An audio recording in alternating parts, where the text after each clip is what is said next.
Tractor ಪಲ್ಟಿ, ಸ್ಥಳದಲ್ಲಿ ಸವಾರ ಸಾವು, 4 ಗಂಭೀರ ಗಾಯ.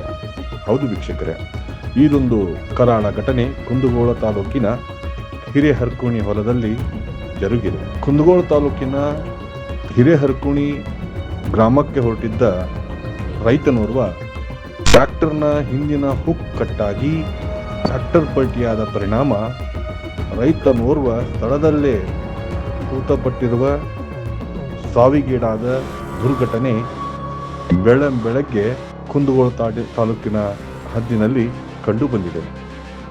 ಅಪಘಾತದಲ್ಲಿ ಇನ್ನೂ 4 ಗಂಭೀರವಾಗಿ ಗಾಯಗೊಂಡಿದ್ದು ಅವರನ್ನು ಚಿಕಿತ್ಸೆಗಾಗಿ ಹುಬ್ಬಳ್ಳಿಯ ಕಿಮ್ಸ್ ಆಸ್ಪತ್ರೆಗೆ ರವಾನಿಸಲಾಗಿದೆ.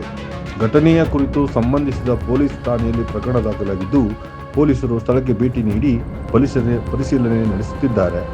ಅಪಘಾತಕ್ಕೆ ನಿಖರ ಕಾರಣ ಏನು ಎಂಬುದರ ಬಗ್ಗೆ ಕಾದು ನೋಡಬೇಕಾಗಿದೆ. ಇವತ್ತಿನ ವಿಶೇಷ. ಪಬ್ಲಿಕ್ 5 ಕುಂದಗೋಳ.